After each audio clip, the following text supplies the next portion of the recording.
9:06 a.m. We can get the meeting started. Good morning.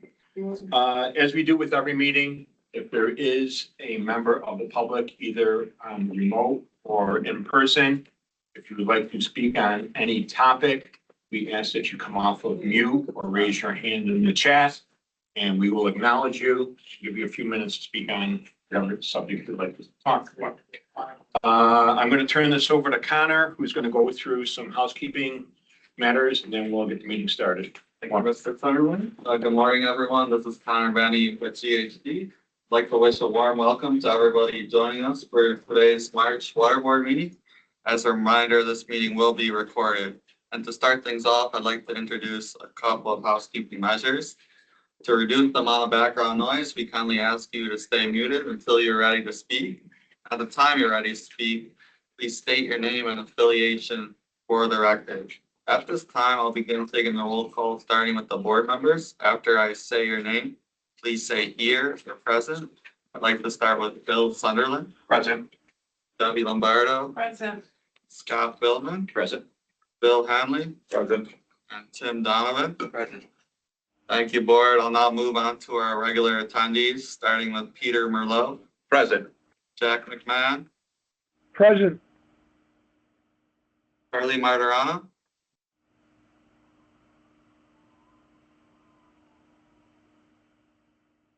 I believe Charlie's on remote. Yeah. Connor, I think everybody's on mute, so you have to hit *6 to get off the mute. There's Charlie.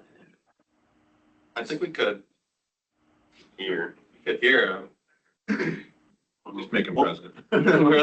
We got you, Charlie. So, Damon Sykes. Present. David Hill. Present. Kelly Lee. Present. Bill Ferguson. He's also in here, just muted. We have Stephen Waldvogel. He's in Here's the Charlie. Dustin Steiner. Present. Matthew Adams. Present. Zach Cox. Present. Damon Rand. Present. Pat Thornton. Present. Mike Wolas. Present. Yeah. Nolan Skipper. Present. Jeff Mays. Present. Derek Machin. Present. Roger List.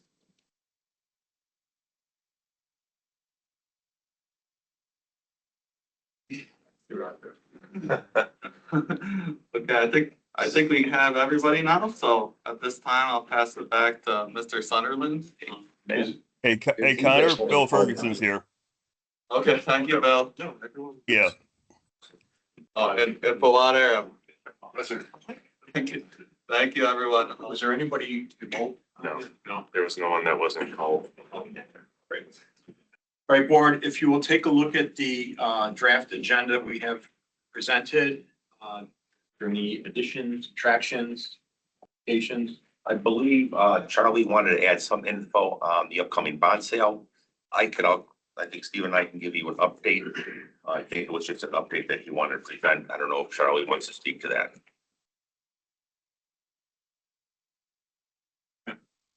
We can put that as item 4A after staffing update.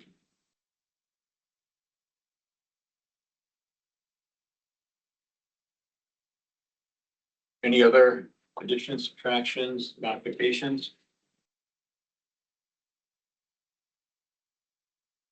Hearing none, is there a motion to approve the agenda as amended? Lombardo makes a motion to approve the agenda as amended. Bill in second.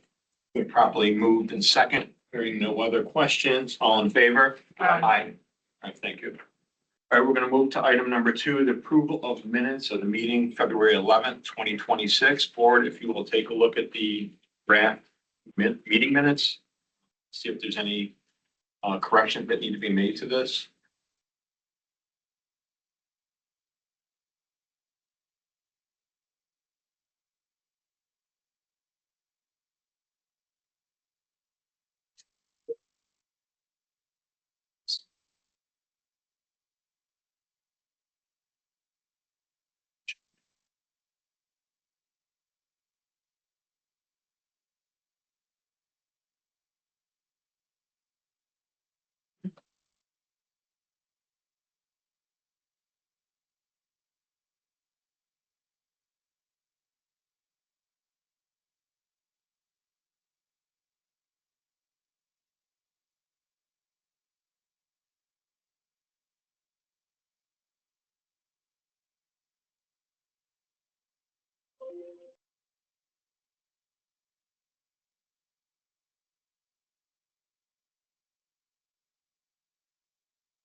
Okay, are there any questions regarding the meeting minutes of February 11th?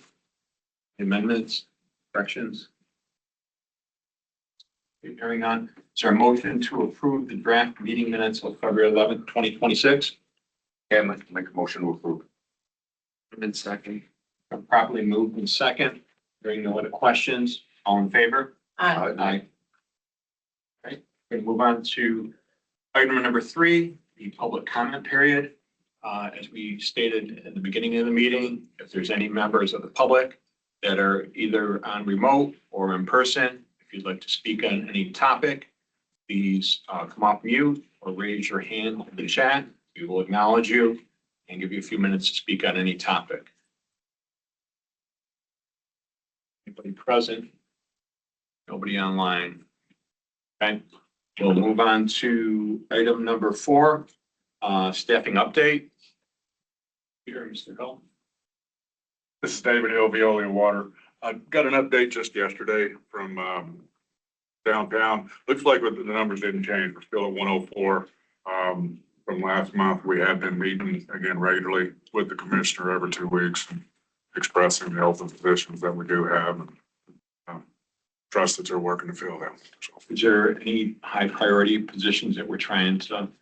yes, that hasn't changed. We're still looking for filter plant operators, pumping operators, some of the more skilled operational positions. And then there's some unskilled positions, probably 8 to 10 cockers open, and some stuff in between. My understanding is there are some AFPOs that are processing and at least moving. I know they're get an update in terms of where they were with their licensing and getting their 2As. Yes, I know they've been working on. Hopefully, it's on the way there. Yeah. How long the process of that? I believe it's, first you have to get your DOA certification, and then you have to have so much time in the chair, and then they have to come through with the Department of Health and do a walkthrough. So first, Eric, our water treatment supervisor, needs to make sure that operator's familiar, and that's what that 6-month observation period is. So it can take anywhere from 6 to 8 months during that process. The Caucus positions I see are still open. We talked about possibly changing that name, or was that still an option? I believe, yeah, we are still working on that. I believe they're keeping the name Cocker in there, but they're also, I think they added some language, Michael, about a water utility worker to try to provide some clarification instead of having a complete swap, which has a lot of paperwork tied to it, trying to provide more clarity as a subset of that. Is that my understanding, Mike? Yeah, so the title still says caulker, but in parentheses, it's water utility worker. I don't know that they can necessarily just change the exact title. Maybe they can. It's not, we've been trying for a long time. It hasn't seemed to happen. But they were able to add that at least to add some clarity. Yes, and we did talk about lowering the actual qualifications. It was 1 year of plumbing experience. I suggested lowering it to 1 year of like construction experience. I don't necessarily know that they need to have plumbing. A lot of it's OJT anyways, but you need somebody who's willing to dig in the dirt, break concrete with a jackhammer, kind of know the basic skills about construction, working out there in the elements. So I don't know if that necessarily got tweaked yet or not, but there are some things in the works. We just have to get it followed through. Okay, thank you. Anything else, David? No, that's right. All right, great. All right, we're going to move on to item number 4A, bond sale.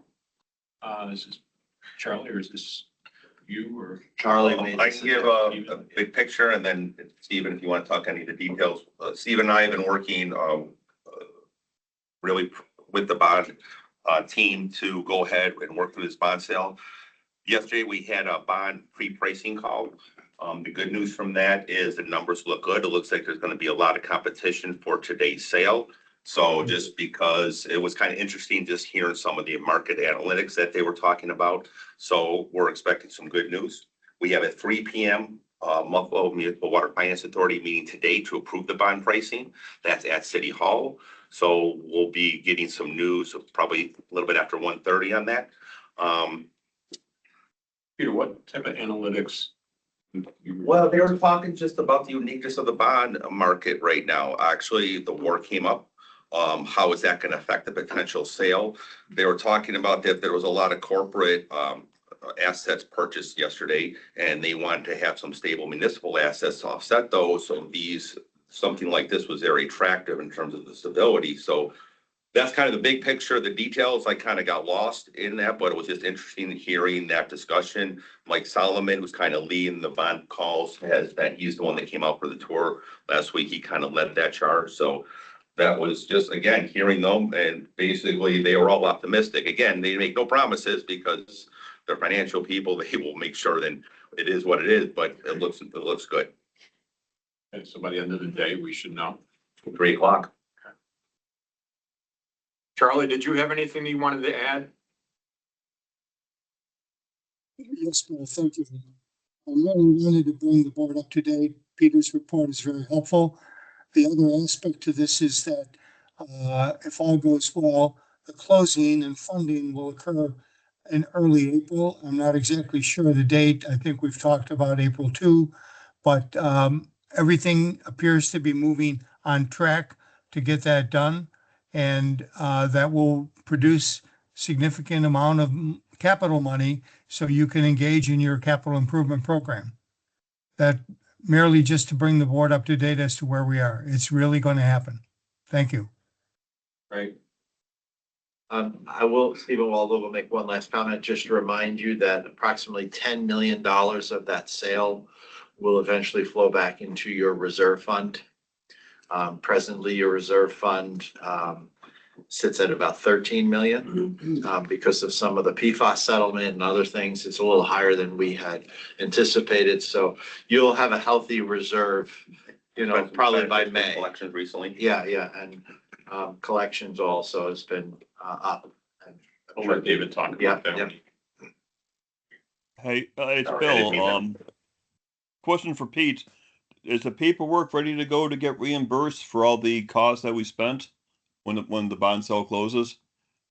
Yeah, Bill, that's a great question. I'm working with GHD. They recently ran the numbers by, I believe, the bond council team to make sure and see if you want to turn over where that is. I'm just waiting for a submission to me, and then I'm going to turn around and basically submit that to the trustee like a typical payment request that we do. I will keep you and Greg in the loop because any guidance, this is only the second time our office has done this. And I just want to make sure we don't get caught up in the paperwork there because we're all on the same page here.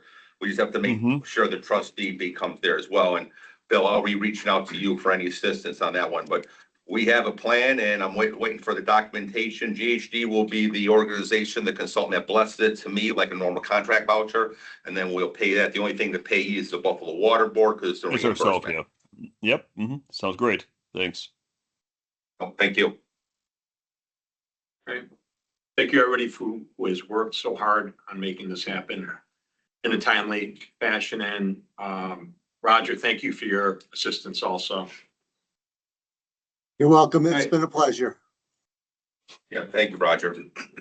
All right, we're going to move to item number 5, the stone storage area. So address this. Again, Pete Merlo, Secretary to the Board, Principal Engineer for the City of Buffalo Division of Water. That bond sale discussion just set these up. These are the first 3 items that I'm bringing to you as a result of having this funding coming. You're also going to see at the next meeting, probably 10 items for approval. We're bidding Mass Ave. We'll be bidding hypochlorite. So we're going to have contract with multiple primes coming to you just to approve the bids and really begin the process. So we're really going to have these projects under construction very shortly after this money is available. So I think that's an ideal in terms of if you look at the best way to attack it. So if you look at the first item here, stone storage, we're asking for a $89,000 increase in design and construction phase services for the final phase of this. There's construction dollars or there are funds in the bond sale, about $1 million for the design and construction, and that's for our stone storage area. The stone storage area is over here adjacent to building 3 at the one end of the steam building. And that houses all the stone for Mr. Wolaz for operations, and that has to be in a heated facility that's 24 hours that manages all the stone that goes back into all these breaks you're hearing about. This is what fills those. We recently invested, the board invested money into the opening, into the brick enclosure. Underneath, we have temporary shoring. We need to fill that in with flowable fill. So this design documents to do just that with the construction funds available. So we already have significant design. We're only asking for 38,000 to kind of clean up, put the design on the street. We anticipate having this on the street for bid in about 2 months. And then again, that's why you have resident engineering and construction management in that 89,000. It's going to be part-time resident inspection services on this. So any questions on this? And what this does is the design and construction management for the construction project with a contractor to come in, fill in that area with flowable fill. That's a basement, is probably like 20 feet down quad. And just, it's a big open area that has shoring in there because some of the structural steel has corroded. That's what I wanted to get to. What's the reason for all of that? Yeah, a couple different reasons. This area wasn't always used as stone store. The loading has changed over time. It has been, structural support and structural steel has been added to the members. So the beams are in good shape. The connections are again really starting to grow to the point where our resident engineer, consulting engineer said, hey, it's time. We need very conservative approach. It wasn't going to fall yesterday, but he said we need to add the shoring if we're going to continue to use it under the loading scenario. That loading scenario could not change because we are entering into winter. And if we didn't have a place to store stone inside during the winter, we would have difficulty. So it's something we had to kind of react to very quickly. That's why the temporary shoring, this is the final phase of that. So we can again get that area closed up and get the stone storage area complete and move on. Brian. All right, board, is there a motion to approve for Wendell for design, bid, and engineering and resident inspection services in the amount of $89,000? Is there a motion to approve? Yeah, we make a motion to approve. Bill, second. It's been properly moved in second. Hearing no other questions. All in favor? Aye. Thank you. All right, we're going to move to item number 6, the Colonel Ward Electrical Construction. Peter? Again, Pete Merlo, Secretary to the Board, Principal Engineer for the City of Buffalo Division of Water. What you have in front of you is the change order request for Fry Electric, which is the contractor for the Colonel Ward Electrical Upgrade, which is the project that's nearing completion. This project really puts belts and suspenders on our electrical equipment here, kind of handles all the limiting factors that we haven't touched over the years to make sure this facility is up and running before we really begin the Mass Ave projects, which we're bidding next month.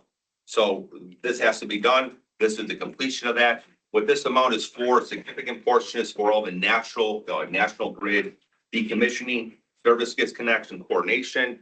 That is something that's been going back and forth, and we have those costs identified, and that's part of this.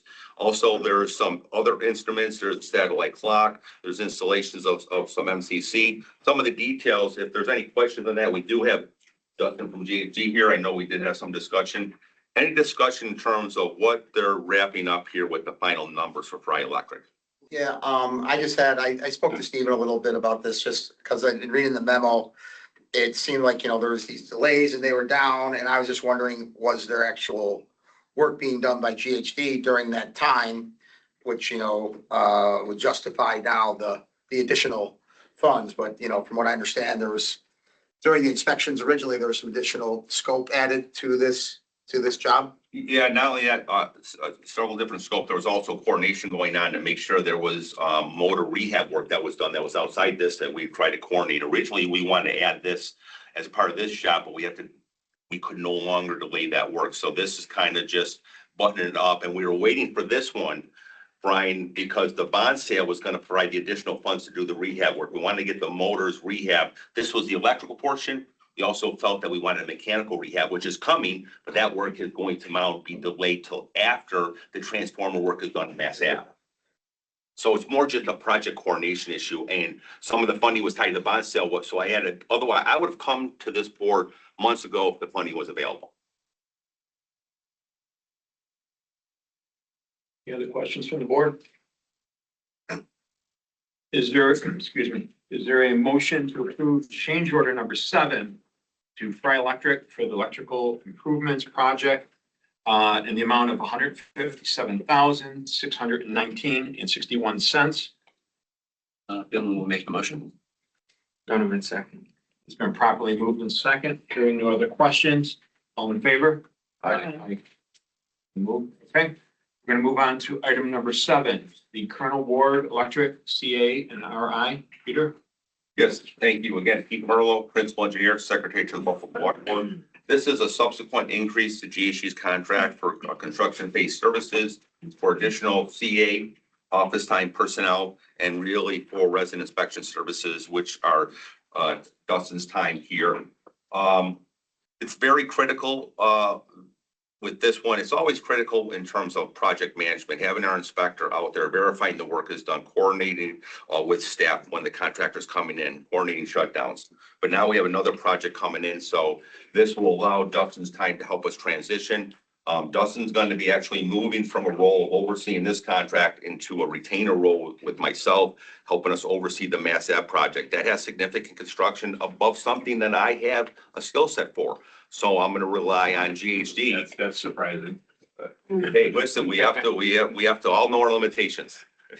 So GHD is going to help me kind of oversee that project because it is significant in terms of high voltage, in terms of what we're going on. I have Veolia, Mike Carson, Dave, and Doug. Obviously, we have the team here, but having that coordination is really, it's imperative at this moment. So again, additional, those are only as needed. That's an hour not to exceed. So if we're efficient and things work out smooth, great. If we need extra time, I got a little bit of buffer in this. And I asked Dustin to put that in there. And again, that's separate. This is a retainer base outside of the GHD annual contract. Yeah, we did a separate contract for construction phase services for this specifically.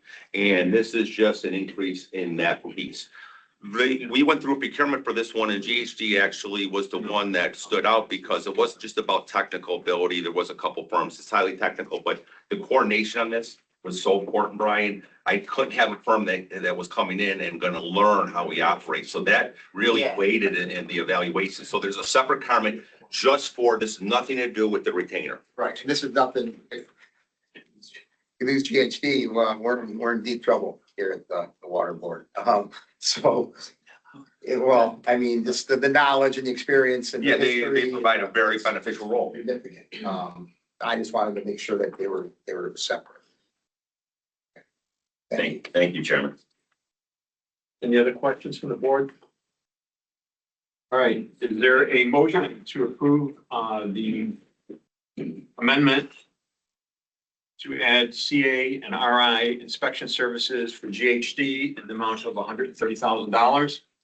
Yeah, I'd like to make a motion to approve the $130,000. Lombardo second. Been properly moved in second. Hearing no other questions. All in favor? Aye. Aye. Thank you. You. All right, we're going to move to item number 8, the monthly report from GHD. Stephen? Hi, Stephen Waldville, GHD.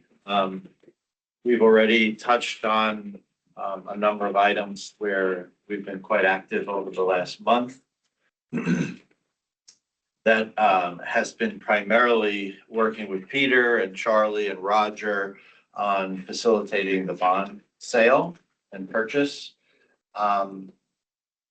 As there has been new players in all city offices almost, we've been coordinating with Jessica Brown. So I had a meeting with her and her team earlier this week. We've been coordinating with Roger. Thankfully, our legal counsel has been consistent with Charlie. So just a lot of kind of working and coordinating and getting things done all smoothly. It's been going well. And I think we'll be, just a bit more efficient next time round as the new players will have kind of their legs under them. Stephen, is the controller have to sign off? Yes. Is Rick Gansey involved in this? Yes. Yes, so. And has there been delays there? No. So Rick Gansey is outside fiscal advisor to the controller's office. He has been one of the, along with Mike Solomon, who Peter mentioned, they've been coordinating the city side of this. And there is a lot of coordination. The phone calls that we're on, probably there's at least 30 people on. That's crazy. Every time. And there's every financial institution has their own attorney there. It's, anyway. Your rating call was a different, Moody's instead of Standards and Poor's, so that was kind of a different approach, but they have questions, we have answers. Yeah, so I am happy to report that we did see a modest upgrade in our rating. That was going between Moody's and. Yeah, we moved from S&P to Moody's because S&P downgraded us last time. Moody's has kind of pushed us back up a little bit. What rating?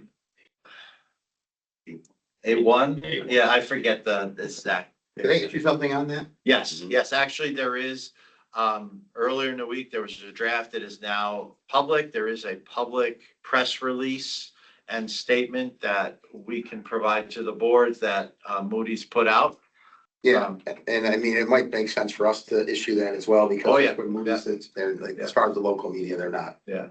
It's, you know, due to the structure that we're working under, I've been meeting with the finance authority on a regular basis for this, but that's the organization that's going to give you your bond funds, right? They are going through this process to facilitate your capital projects. So we work hand in glove with them, but there are lots of meetings. Stephen, we have a 3 PM meeting today. Yeah, so the finance authority will need to approve the pricing this afternoon at 3, as Charlie mentioned and you mentioned. So just, you know, a lot of coordination and discussion. Also been in regular contact with Veolia. Veolia's been pushing really hard on collections and other things.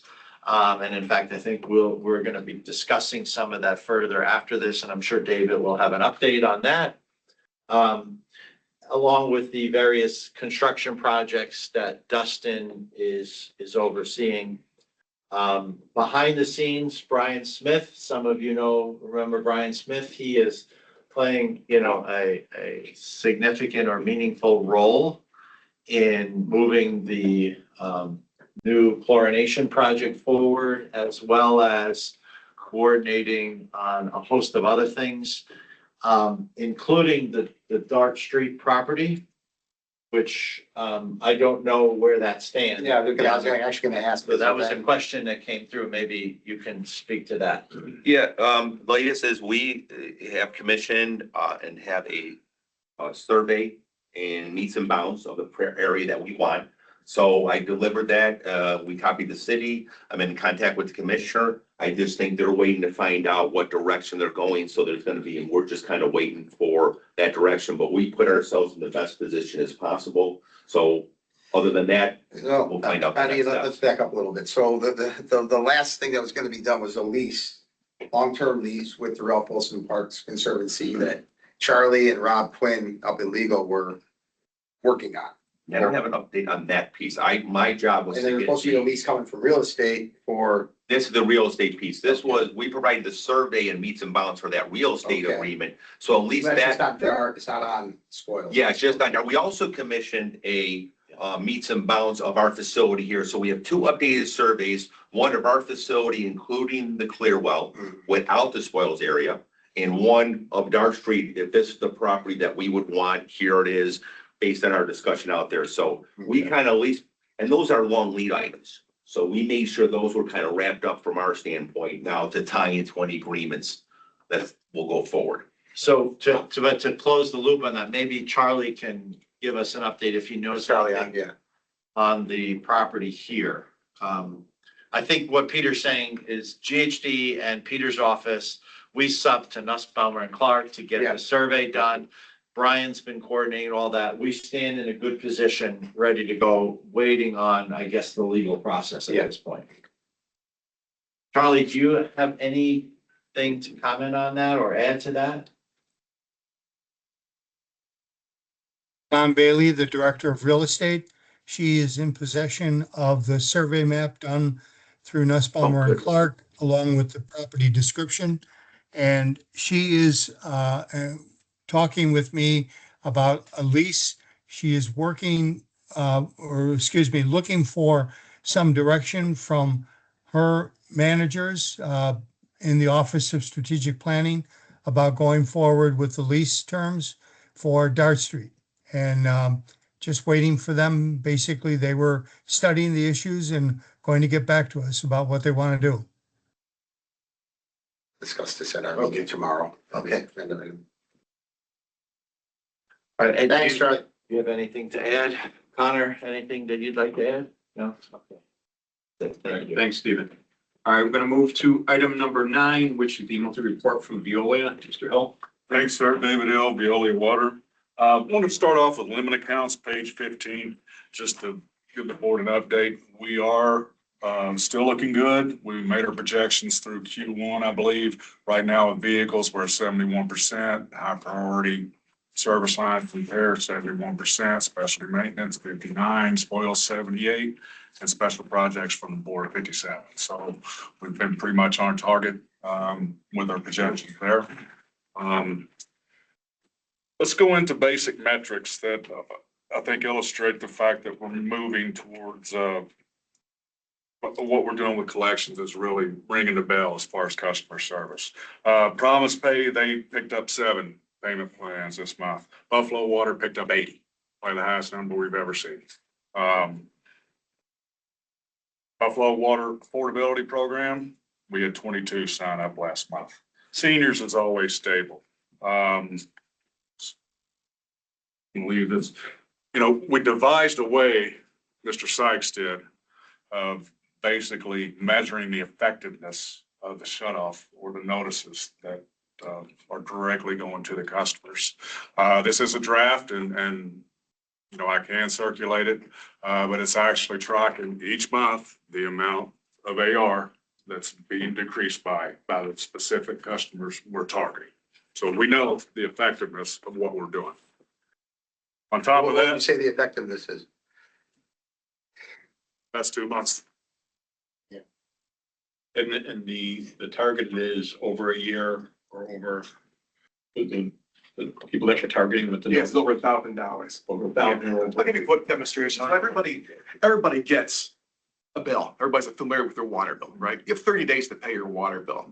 If you don't pay, you're gonna get a second notice, but it's gonna be $1,000 or more, which really represents probably 4 quarters of non-payment, about a year before you get one of these. If you're late on your normal water bill and you pay it you're under $1,000, you're not gonna get a second notice. You gotta be $1,000 or more to get a second notice. And that's what so over the last 3 months, we probably issued over 6,000 of these. Wow. And the reason why the payment plans on the very first, you don't need to get to it, Connor, but on the very first thing where we're seeing payment plans going up is people are getting these and they're trying to resolve it. So they're calling customer service. They're calling customer service and putting stuff on a payment. Yes, exactly. Your payment plan. We're doing that now. And we probably have about $1.1 million recovery because of these. About 5% of our outstanding accounts receivable in that group. In our first group, they owed us $15 million, $16 million. And the average amount was about $4,700. And we brought in about $750,000 just by these alone. And what time frame is that? It's gonna be, that's just 1 month. So we sent that out, we sent these out a month on day 31. You have 30 days to respond to this. So then we run the accounts receivable against this 31 days after the fact. And we see that about $250,000 worth of revenue came in because of these. David, so since, the first month was December, I believe. Yeah, it was December. So where are we at as far as your estimate, just rough, as far as, I think it was like roughly $1 million in December, we had January, we had February, where are we at in total? Well, this is your December number, $750,000. The stuff that we sent out in January, we have 2,000 of those. Okay, so About that's, $500,000.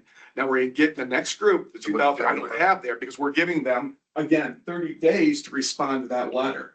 So when's the next board meeting, I'll come in and be able to respond to that particular group. so 2 months, about 1.2 million. Yeah, exactly. And we're currently involved with a couple. Go ahead, Damon. So after they get that notice. Yeah, after they get that notice, we recently instituted this one. So you have 30 days on your bill, 30 days on the past due reminder, and then on day 60, you're gonna get this. Again, over $1,000. This is a termination letter.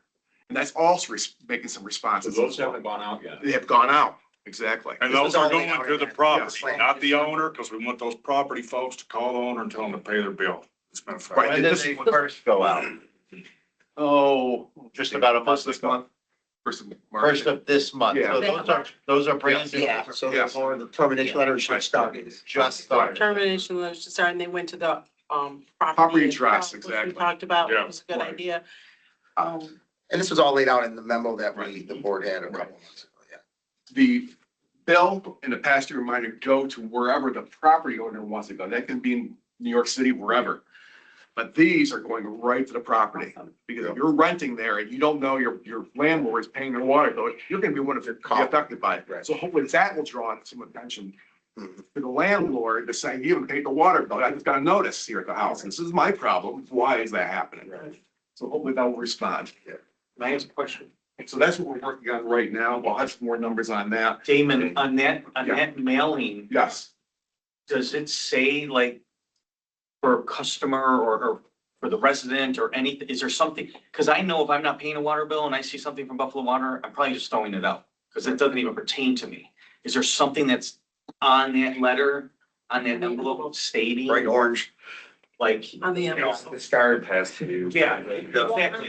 Is there something that's gonna Trigger the give you a red flag to no, open? we don't, unfortunately, don't. It looks like a normal We may letter. want to do something that we can add. That's. Especially when you get into that. Something to think about. Okay. Definitely, I Something agree. And this is still a warning. I mean, this is Right. still, it's not like, okay, you got 3 days. It's still, that letter's going out and there's still a time frame. I don't know, what does that letter say? It says you're subject to turn off. Yeah, the right? last water bill's now late. This may be an oversight, so we're giving you a chance to pay before being added to a water shut-off list. Okay, They're being added to the list. will there be another notice before they're shut off? No, that's it. Right, so that's the problem. Yeah. There's letters, I get stuff from Buffalo Water, Right. but it's home serve. Yeah, that's the insurance. So- company, they'll Right. differ. So Yeah. that's what I'm saying. I think Yeah. that if that's the last one I'm getting before someone's out there. You with a better key. stamp that envelope with Yeah, with something. turn off notice. Yep, Turn off something, notice. It's the third one. Exactly. Right, because you said we're sending it to the property. That's property. If I'm a renter, I'm gonna look at it and go, okay, see you later. I don't care. It's not my problem. I don't pay water. Right, Right. but if they see shut off or termination or some disconnect, yeah, Disconnect. nice disconnect, Something on they're there. gonna open it up and then that's when they're gonna get on the phone. So that may be. We talked about that. I mean, on the envelope to say this is. Something to think about. Right, exactly. Well, No, and That's I gonna think happen. we can discuss other tactics too, meaning on, I imagine on the day of potential shut off, we can, there can be some door to door prior to a valve key or whatever, however the process is, turning it. We do. Yeah, all right. Yeah, my turn off trucks, they try to build a report right there, something not, they'll say, hey, we're here for a turn off. Even if the person says, well, I don't care, or they don't Right. answer, we go ahead with the turn off, but if somebody says, oh my God, give me a few minutes, they'll put them on the back burner and kind of circle back 3-4 hours later. Mhm. After hearing from the main office whether a payment was made or an arrangement or something, so. And maybe that's the Try to last minimize. crunch, like a door hanger, say, hey, by 3 o'clock today, you can make a plan, or we're gonna be back to terminate, to shut it off. I have a question. The 80 and up in Buffalo Water, do you keep track if those people stay on target with their Oh, you can payments? tell, you can tell our You system. can, Oh, okay. absolutely. Okay, Right, thank you. you're full about that. I was just wondering. Thank you. And David, if you give me a few more minutes, I'll go over this. You want to head up at the last, starting one section. So actually, it's some good news there. Again, this is the February report with the month was coming out of. You can see from last year at this time, we're up about 12% from where we're at on the revenue. We're also getting some Bless you. improvement on the accounts receivable side. I'll look into more detail. Remember, we're 8 months in, so this is 8 months worth of revenue. We're at $38.2 million. That's 11% improvement from last year at this time. Again, this is 34 million from last year. Again, 8 months in. So we have that 11% improvement, which is almost a carbon copy of how much we've been building out on the billing side of things. So it's almost, that's a great sign. It's almost exactly 1 for 1. But with that, typically when we send $1 out, $1 of revenue out, we can expect about 91 cents to come back to us. That's what that's representing. $1 out, 91 cents back in. We're gonna try to get that up to about 95. In years past, when we had a turnout program going out there, we had typically around 95%. 95 cents back in for every dollar we sent out. So it's getting better, the improvements there. And then, of course, the 11% here represents how much unfortunately, how much our rates have had come up, but it's a nice trend. And kind of, if you can take me to the overall Are graph. we fully staffed in customer service? Yeah, we can handle No, calls. we're not I mean, fully we have- staffed physically in customer service. We're about 5 down at this. So we have budgeted positions that are unfilled. That's correct. So be able to do. And they've been very busy. 2 months. So here our ultimate goal is $59.2 million. Here again, it's the 8 months I was talking about. We're at, again, this is just nothing more than bring the number over to the prior page, 39.8. What our budget at this point is in 38.2. So we've closed the gap just recently. In these last 3 months, we've kind of closed the gap. Well, let's tell them. I mean, in November, we were 2.4 million off budget. Now we're 1.6 off budget. Months. The trend's right.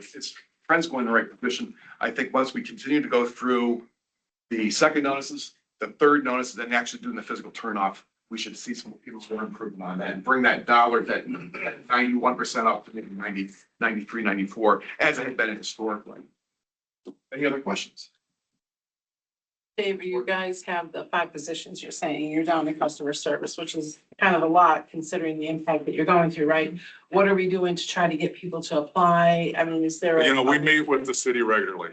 They're in charge. Is this competitive civil service? What is These are this? ACTs. Yes. Yeah, these are complex type of civil service positions. But obviously, if there is no, it's a very highly used position in the city, Yes. entry level position. The list get, Does it expire, Bill? well, they don't expire, they just get utilized. They just. There might not be anybody on the list potentially. Probably not. Go provision. So if there's no You one gotta on go the provision. list, They said you can post it provisionally, and get applicants into that follow. But that's all done through Public Works, correct? That's correct. Okay. But it's just, it's a turnover type position. Yes. People get. It is, yes. Then they apply for other positions. I'll jump in very quickly. It's Commissioner Skipper on the line. Unfortunately, ACT, senior ACT is one of those positions we are short on across the board in DPW. Water being one of them, but across the board, these positions are short and we're exhausting lists as they come in. So it's something we're actively working on. As Dave mentioned, we meet every 2 weeks, and one of the highlights of those meetings is personnel, not just clerks, but personnel throughout the whole water position. So we're actively trying and working on solutions to try to bring in more resumes as well. Hey, Nolan, this. Higher salaries. That's one of the mechanisms. Is it, Right. Hi, Commissioner. is the list, Hey, Brian. expired or exhausted? The account clerk type So of. we exhausted the list from internal, and we actually got some candidates externally, which is great, bringing in some fresh blood. But essentially, some of those folks filled other holes in different divisions. So it's one of those positions that's critical across the department and has holes across the department. So as we get resumes in, we're trying to fill as quick as we can. And I just raise it because, again, it's pretty likely that it pay for itself with the rate of collections that we're having. If we have more bodies, more assistants down there, contacting, taking calls, processing payment plans, you know, I think it'd be a wise investment. Yeah, and you mentioned pay as well, Brian, and that's one of those conversations that anyone who's kind of been paying attention to things knows that most of our union contracts are passed now, with 3 more coming up. Yeah. So, you know, that's one of those ones that labor relations is at the table with the unions, and you bring up pay, and that would be a big boost across the board, not just this title, not just this union, across the board. Yeah. All right, thanks, Nolan. David, anything? Just a few other items to conclude. Distribution wise, a heck of a month, last month, 97 breaks. Hats off to Mike's crews for doing a good job. Past crews, they've been working hard. We've had this wash water line issue that we've been working on. We are gaining on it, and we're hopefully going to have that thing repaired within the week. But past crews, wonderful job working on that day in, day out, keeping that plant running for the guys. And also that's going to be instrumental we'll talk about the coordination between this project and the Mass Ave project, you know, Pat and his team. So Pat, Mike, thank you for all you guys do. Yeah, lastly, I guess I just wanted to know, you may see service line repairs in here. It's not roll. There's 6 of them. And they're emergency service line repairs that Mike has to do in the normal course of his work fixing water main breaks. So that's it for me. Thank you. Thank you. All right, thanks, David. Okay, we don't have anything else on the agenda here. Next meeting is gonna be Wednesday, April 8th. I know Bill's not gonna be in town. Is everybody else planning on being at the meeting? So we have a quorum. Debbie's saying yes. Yep. We'll check. I will be here. You don't have a chance to come back home. Trying to keep them to the second Wednesday of every month. Okay. I'll be there. What's the date? April 8th, Wednesday. 8th. I'll be remote, possibly. I'll be here. I'm in town. Sure. There you go. Warren. I don't know if you can vote remote. You can. You can? Well, If you have a quorum, then you're on. Yeah, but right now, so Brian, you'd have to be here You need a quorum. on time. Who's the only one that's gonna be here? Me and you? I was gonna do remote today. You mean. Scott. And Brian. I fought it through. No, I said you're right. You'll need a note from home. All right. Yeah, you better. There's no question that. There's no question. Well, you can have that with Charlie after the fact. All right, is there a motion to adjourn the meeting? Lombardo makes a motion to adjourn the meeting. And we second. Been properly moved to second, hearing no other questions, all in favor? Aye. All right, thank you, everybody. Thank you. you. Thank you. Still good.